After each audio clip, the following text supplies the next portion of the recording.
Students, आज हम class 11th का चैप्टर नंबर 6 अकाउंटिंग इक्वेशन करेंगे, जो कि बहुत ही इंपॉर्टेंट और इंटरेस्टिंग चैप्टर है। इसे अच्छी तरह से समझने के लिए वीडियो को एंड तक देखें। अगर आप हमारे चैनल पर नए हैं तो चैनल को सब्सक्राइब करें, साथ ही बेल आइकन भी क्लिक करें ताकि हमारी लेटेस्ट वीडियो का अपडेट आपको मिलता रहे। चलिए स्टार्ट करते हैं हमारा आज का चैप्टर अकाउंटिंग इक्वेशन। देखिए, accounting equation signifies that the assets of a business are always equal to the total of capital and liability. अकाउंटिंग इक्वेशन क्या दर्शाती है कि किसी भी बिजनेस की एसेट्स हमेशा उसकी लायबिलिटी और कैपिटल के टोटल के इक्वल होती है। देखिए इसको अकाउंटिंग इक्वेशन की फॉर्म में देखिए, assets equal to liability plus capital, इसी को अकाउंटिंग इक्वेशन कहते हैं। Every transaction has two aspect. जितनी भी ट्रांजेक्शन्स होती हैं उसके दो एस्पेक्ट होते हैं, मतलब एक साथ दो अकाउंट के ऊपर इफेक्ट पड़ता है किसी भी ट्रांजेक्शन का। ए बिजनेस ट्रांजेक्शन विल रिजल्ट। कोई भी जो बिजनेस ट्रांजेक्शन होती है उससे क्या होता है, चेंज इन, उससे चेंज होता है। क्या चेंज होता है? इधर एसेट्स, लायबिलिटी और कैपिटल। कोई भी बिजनेस ट्रांजेक्शन से या तो आपकी एसेट चेंज होगी, या लायबिलिटी चेंज होगी, या आपकी कैपिटल चेंज होगी। ठीक है, तो देखिए एसेट्स में जो भी चेंज होगा, या तो एसेट इंक्रीज होगी या एसेट डिक्रीज होगी। अब एसेट इंक्रीज डिक्रीज का क्या मतलब है? अगर आप कोई एसेट परचेज करेंगे तो एसेट इंक्रीज हो जाएगी, और अगर आप कोई एसेट सेल करेंगे तो आपकी एसेट डिक्रीज हो जाएगी। तो एसेट का इंक्रीज और डिक्रीज का जो इफेक्ट है वो हम इधर एसेट वाले कॉलम में रिकॉर्ड करेंगे। ठीक है, उसके बाद लायबिलिटी। लायबिलिटी भी इसी तरह से या तो इंक्रीज होगी या डिक्रीज होगी। अगर आप लायबिलिटी की पेमेंट कर देंगे तो आपकी लायबिलिटी डिक्रीज हो जाएगी, और अगर आप किसी से और सामान खरीदेंगे तो आपकी लायबिलिटी बढ़ जाएगी। तो लायबिलिटी का इंक्रीज होना और डिक्रीज होने से जो भी इफेक्ट पड़ेगा उसे हम लायबिलिटी के हेड में रिकॉर्ड कर देंगे।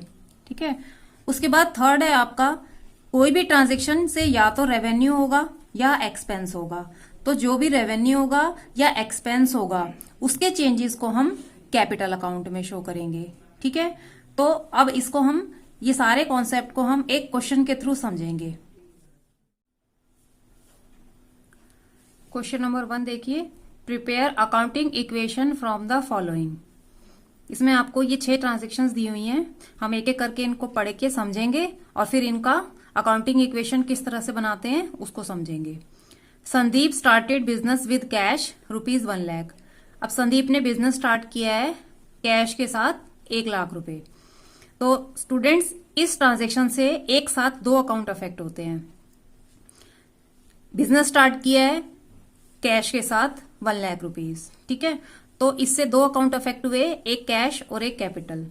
कैश बिजनेस में आ रहा है, और दूसरा, जब कभी आपने बेसिक टर्म्स में समझा था कि जिस अमाउंट से बिजनेस स्टार्ट किया जाता है उसको कैपिटल कहते हैं। ठीक है, तो इस पहली ट्रांजेक्शन से आपके दो अकाउंट एक साथ अफेक्ट हुए, एक कैश और एक कैपिटल, और दोनों ही आपके इंक्रीज हुए हैं। हमें बिजनेस पॉइंट ऑफ व्यू से सोचना है कि बिजनेस में कैश आया एज ए कैपिटल, तो कैश भी इंक्रीज हो गया और कैपिटल भी इंक्रीज हो गया। सेकेंड पॉइंट देखिए, परचेज फर्नीचर फॉर कैश। अब सेकेंड ट्रांजेक्शन में फर्नीचर को परचेज किया गया है कैश देके, तो इससे भी दो अकाउंट अफेक्ट होंगे। एक फर्नीचर अकाउंट अफेक्ट होगा जो कि आपने फर्नीचर खरीदा है, दूसरा कैश अकाउंट अफेक्ट होगा जो कि आपने पेमेंट करी है। ठीक है, तो फर्नीचर भी एसेट है और कैश भी आपका एसेट है। थर्ड पॉइंट देखिए, परचेज गुड्स फॉर कैश। अब आपने गुड्स परचेज किए हैं फॉर कैश, और गुड्स हमने अपनी अकाउंटिंग टर्म में समझा था, वो गुड्स उनको कहा जाता है जो रीसेल करने के लिए परचेज किए जाते हैं। तो गुड्स को हम अकाउंटिंग इक्वेशन में स्टॉक कहते हैं। ठीक है, तो परचेज गुड्स फॉर कैश, तो इससे भी आपके दो अकाउंट एक साथ अफेक्ट होंगे। एक तो आपने कैश की पेमेंट की है, इट मीन्स आपका कैश डिक्रीज हुआ है, यानी कि आपकी एसेट डिक्रीज हुई है, और दूसरा आपने गुड्स परचेज किए हैं तो इसका मतलब आपका स्टॉक बढ़ गया, यानी कि स्टॉक आपका एसेट होता है तो एसेट आपकी इंक्रीज हो जाएगी। ठीक है, फोर्थ पॉइंट देखिए, परचेज गुड्स ऑन क्रेडिट। अब आपने क्रेडिट पे गुड्स खरीदे हैं तो इससे भी आपके दो अकाउंट अफेक्ट होंगे। कौन कौन से? आपने गुड्स खरीदा है, इट मीन्स आपका स्टॉक बढ़ गया, यानी कि एसेट इंक्रीज हो गया। दूसरा, आपने गुड्स को क्रेडिट पे खरीदा है तो ये हमने अकाउंटिंग टर्म में सीखा था कि जब हम गुड्स को क्रेडिट खरीदते हैं तो हमारे क्रेडिटर बढ़ जाते हैं, और क्रेडिटर वो लोग होते हैं जिनको हमें बाद में पेमेंट करनी होती है। ठीक है, तो ये गुड्स हमने क्रेडिट ही खरीदे हैं, तो इससे हमारे क्रेडिटर जनरेट हो गए और उन क्रेडिटर की पेमेंट हमें बाद में करनी होगी। इट मीन्स हमारी लायबिलिटी इंक्रीज हो गई है। तो एक साइड हमारा स्टॉक इंक्रीज हुआ और दूसरी तरफ हमारा क्रेडिटर इंक्रीज हुआ। नेक्स्ट देखिए, पेड फॉर रेंट। अब आपने रेंट की पेमेंट करी है 700 रुपीज की, तो रेंट जब आपने पे किया है इट मीन्स रेंट आपके लिए एक्सपेंस हो गया। ठीक है, तो आपका एक्सपेंस हो गया रेंट, और दूसरी तरफ आपका कैश अफेक्ट हुआ, क्योंकि आपने जब रेंट पे करा होगा तो आपका कैश डिक्रीज हो जाएगा। इट मीन्स आपकी एसेट डिक्रीज हो जाएगी। 6 पॉइंट देखिए, goods costing ₹40,000 sold at A profit of 20% for cash. Students ये पॉइंट्स बड़े ध्यान से समझना है आपको। इस क्वेश्चन के अंदर, इस पॉइंट के अंदर 3 पॉइंट छिपे हुए हैं। नंबर 1 देखिए, गुड्स कॉस्टिंग 40,000 सोल्ड। आपने 40,000 कॉस्ट के गुड्स सोल्ड कर दिए। इट मीन्स आपका स्टॉक जो है वो 40,000 से डिक्रीज हो गया, मतलब आपकी एसेट 40,000 से डिक्रीज हो गई। फिर आपने ये जो सेल करी है इसके बदले में आपको कैश मिला है, तो इट मीन्स आपका कैश इंक्रीज हो गया, यानी कि आपकी एसेट इंक्रीज हो गई। उसके बाद आपने ये 40,000 के गुड्स हैं जिसको आपने 20% प्रॉफिट पर बेचा है। मीन्स 40,000 का 20% 8,000। इट मीन्स आपने 40,000 के गुड्स को 48,000 में बेचा है, तो आपको 8,000 का प्रॉफिट भी हो रहा है। और हमने अभी कॉन्सेप्ट में देखा था कि अगर हमारा कोई भी रेवेन्यू हो रहा होगा या हमारा कोई भी एक्सपेंस हो रहा होगा तो उसका इफेक्ट कैपिटल पे पड़ेगा। तो ये हमारे लिए प्रॉफिट एक तरह से रेवेन्यू है। ठीक है, तो रेवेन्यू का इफेक्ट हमारा कैपिटल के ऊपर पड़ेगा। इस प्रॉफिट के अमाउंट से हमारी कैपिटल इंक्रीज हो जाएगी। अभी हमने ये सारे 6 के 6 पॉइंट डिस्कस किए हैं। अब मैं इन्हें आपको प्रैक्टिकल करके दिखाऊंगी कि आपने इनको अकाउंटिंग इक्वेशन में किस तरह से प्रेजेंट करना है। ये हमारा अकाउंटिंग इक्वेशन का फॉर्मेट है। ये सीरियल नंबर, ये ट्रांजैक्शन, और यहाँ पर हमने अपनी इक्वेशन लिख ली है asset equal to liability plus capital. ठीक है, और ये हमने हेड्स डाले हैं जिन जिन अकाउंट के ऊपर अभी इफेक्ट पड़ा था जो हमने क्वेश्चन में देखा था। अब देखिए, फर्स्ट ट्रांजैक्शन है आपकी स्टार्टेड बिजनेस विद कैश।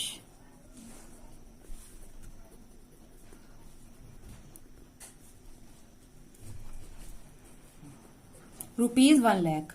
आपने 1 लाख रुपीज लगा के बिजनेस स्टार्ट किया है। इट मीन्स आपके 2 अकाउंट अफेक्ट हुए, कैश भी इंक्रीज हुआ और कैपिटल भी इंक्रीज हुआ। तो कैश को कैश के हेड में लिख देंगे और कैपिटल को कैपिटल के हेड में। तो एक साथ आपके 2 अकाउंट इफेक्ट हुए और आपकी जो इक्वेशन है वो बिल्कुल पैरेलल है। 1 लाख की लेफ्ट हैंड साइड में है और 1 लाख की राइट हैंड साइड में है। उसके बाद आप यहां पर इक्वेशन लिख देंगे। ये आपकी एक इक्वेशन तैयार हो गई है। आपने ऊपर से टोटल उतार देना है बस एज इट इज, क्योंकि अभी एक ही ट्रांजैक्शन हुई है। उसके बाद आप सेकंड नंबर की ट्रांजैक्शन लिखेंगे। सेकंड है purchase furniture for cash. Purchased furniture for cash ₹5,000। अब आपने 5,000 रुपए का फर्नीचर खरीदा है। ठीक है, तो इससे भी आपके 2 अकाउंट अफेक्ट हुए। एक तो आपने फर्नीचर खरीदा, इट मीन्स आपका फर्नीचर इंक्रीज हो गया, यानी कि एसेट इंक्रीज हो गई। तो आप फर्नीचर के कॉलम में 5,000 रुपीज एड कर देंगे। और आपने ये फर्नीचर कैश खरीदा है, इट मीन्स 5,000 से आपका कैश भी डिक्रीज हो गया, तो आप 5,000 से कैश को माइनस कर देंगे। इतना करने के बाद आपको न्यू इक्वेशन बनानी है। इसका इफेक्ट आपको साथ साथ चेक करते चलना है कि आपका डेबिट और क्रेडिट जो है वो बराबर होना चाहिए। अब देखिए, इसके लेफ्ट हैंड साइड में 5,000 ही इंक्रीज हुआ और 5,000 ही डिक्रीज हुआ। इट मीन्स अब आपकी दोनों साइड इक्वल है। तो 1 लाख में से 5,000 आप माइनस करेंगे, 95,000 plus 5,000 equal two plus 1 lakh. ठीक है, आप इसको 0 लगा के भी भर सकते हैं ताकि आपकी इक्वेशन पूरी कंप्लीट हो जाए।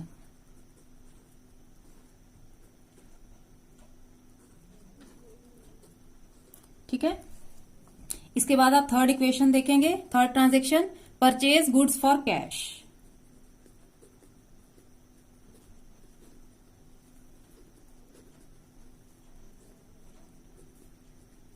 ₹20,000।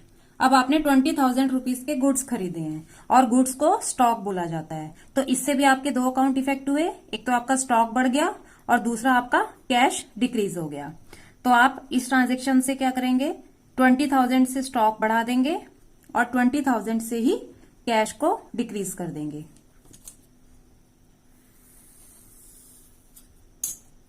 बाकी इफेक्ट आपके जीरो रहेंगे। फिर आपकी न्यू इक्वेशन तैयार हो जाएगी।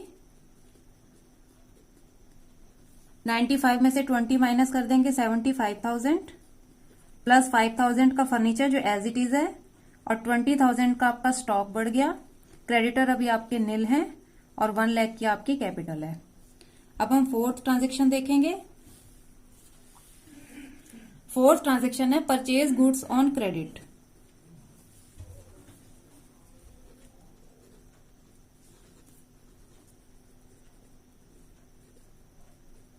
₹36,000।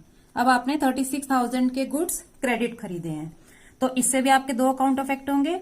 आपने गुड्स खरीदे, इट मीन्स आपका स्टॉक बढ़ गया 36,000 से। दूसरा, अब ये गुड्स आपने उधार खरीदे हैं। जब आप किसी से उधार खरीदते हैं तो आपका क्रेडिटर बढ़ जाता है, क्योंकि आपको उसको बाद में पेमेंट करनी होती है। तो 36,000 से आपके क्रेडिटर बढ़ जाएंगे। देखिए, लेफ्ट हैंड साइड और राइट हैंड साइड में इफेक्ट आपका बिल्कुल सेम रहेगा। 36,000 लेफ्ट साइड में इंक्रीज हुए और 36,000 राइट साइड में इंक्रीज हुए। आपको ये साथ साथ बैलेंस करते चलना है, क्योंकि हमेशा assets equal to liability plus capital रहेगा, तो जो भी ट्रांजेक्शन का इफेक्ट पड़ेगा वो भी बिल्कुल इक्वल पड़ेगा। अब आप न्यू इक्वेशन बनाएंगे। 75,000 का कैश, 5,000 का फर्नीचर और स्टॉक अब हमारा हो चुका है 56,000 का। 36,000 के क्रेडिटर हैं और 1 लाख रुपीज की कैपिटल है। फिफ्थ ट्रांजेक्शन देखिए, पेड फॉर रेंट।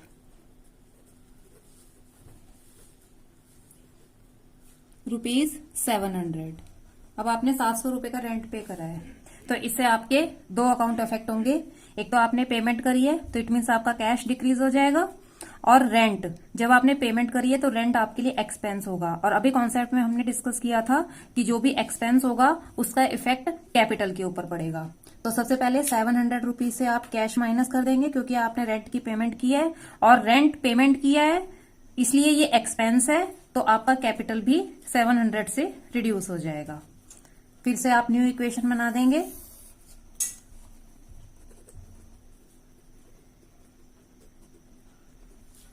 $75,000 माइनस 700, 74,300। बाकी चीजें आपने एज इट इज उतार देनी है। 56,000 इक्वल टू 36,000 के क्रेडिटर और 1 लाख रुपीज में से भी 700 माइनस कर देंगे, तो आपके पास अमाउंट आ जाएगा 99,300 का। उसके बाद हमारी लास्ट और सिक्स्थ ट्रांजेक्शन है गुड्स कॉस्टिंग। सबसे इंपॉर्टेंट ट्रांजेक्शन है ये, इसे बड़े ध्यान से समझना है आपको।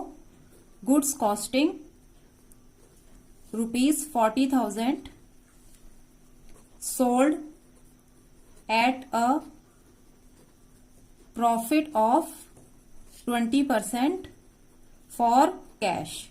अब आपने गुड्स की सेल करी है, 40,000 के कॉस्ट के गुड्स हैं और 20% का आपने प्रॉफिट अर्न किया है, और आपकी ये सेल जो है वो कैश सेल है। तो इट मीन्स आपका कैश सेल है, तो आपका कैश इंक्रीज हो जाएगा। और जब आप गुड्स को सेल करेंगे तो इट मीन्स आपका एसेट डिक्रीज हो जाएगा, मीन्स आपका स्टॉक डिक्रीज हो जाएगा। और जो आपने प्रॉफिट अर्न किया है उस प्रॉफिट का भी इफेक्ट आपका किस पे पड़ेगा, कैपिटल के ऊपर, क्योंकि रेवेन्यू या एक्सपेंस दोनों के इफेक्ट आपके कैपिटल के ऊपर पड़ते हैं। तो हम एक एक करके ये 3 जगह पोस्ट करेंगे। देखिए किस तरह से। 40,000 का स्टॉक आपने सेल किया है, इट मीन्स 40,000 से आपका स्टॉक डिक्रीज हो गया, मतलब एसेट डिक्रीज हो गई। उसके बाद 40,000 वाला आपने 20% प्रॉफिट पे सेल किया है, तो 8,000 का प्रॉफिट हो गया, तो इट मीन्स 48,000 से आपका कैश इंक्रीज हो गया। उसके बाद आप देखिए 40,000 वाले गुड्स को आपने 48,000 में सेल किया है, मीन्स आपने 8,000 रुपीज का प्रॉफिट अर्न किया है, जो कि एज ए रेवेन्यू है। तो रेवेन्यू का इफेक्ट आपका कैपिटल के ऊपर पड़ेगा और आपकी जो कैपिटल है वो 8,000 रुपीज से इंक्रीज हो जाएगी। जब आपकी सारी की सारी ट्रांजेक्शन पूरी हो जाएंगी तो लास्ट में जो आप इक्वेशन बनाएंगे उसको फाइनल इक्वेशन बोलेंगे और यही आपका फाइनली आंसर होगा। 74,300 plus 48,000, 1,22,300 plus 5,000 plus 16,000 equal to 36,000 plus 99,300 plus 8,000, ये आपका आ गया 1,07,300। आप एक बार दोनों साइड अपनी टैली करके देख लेंगे कि assets equal to liability plus capital है या नहीं। इसके बाद स्टूडेंट्स इसमें हमें एक छोटी सी बैलेंस शीट बनानी होती है। देखिए बैलेंस शीट किस तरह से बनेगी। आप बैलेंस शीट बनाएंगे, लेफ्ट साइड आपकी लायबिलिटी होती है और राइट साइड आपकी एसेट्स होती है। लेकिन स्टूडेंट्स हमने जो अपनी अकाउंटिंग टर्म में अकाउंट डिस्कस किया था उसमें हमने आपको बताया था कि किसी भी अकाउंट की लेफ्ट साइड जो होती है वो डेबिट होती है और राइट साइड जो होती है वो क्रेडिट होती है। लेकिन आपको एक बात ध्यान में रखनी है कि जो कंपनी की या फर्म की बैलेंस शीट होती है, बैलेंस शीट में उल्टा होता है।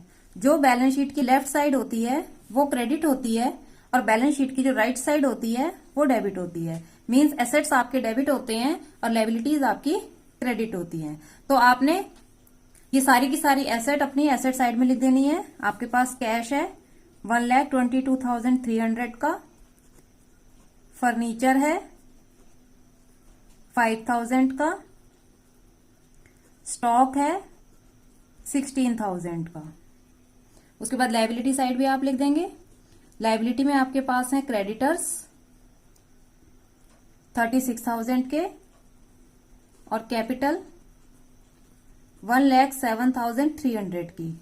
तो स्टूडेंट बैलेंस शीट का जो टोटल होता है वो ऑलवेज इक्वल होता है। तो आपका ये दोनों जगह टोटल सेम आना चाहिए।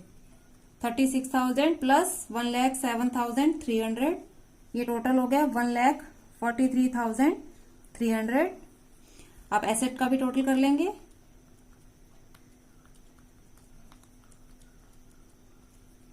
ये हो गया 1,43,300। तो इस तरह से हमने देखा कि जो हमारी अकाउंटिंग इक्वेशन है वो बिल्कुल लेफ्ट साइड और राइट साइड एकदम बराबर है। Assets equal to liability plus capital. I hope आपको ये क्वेश्चन अच्छे से समझ आया होगा। इसी टाइप के और क्वेश्चन की प्रैक्टिस हम नेक्स्ट पार्ट्स में करेंगे।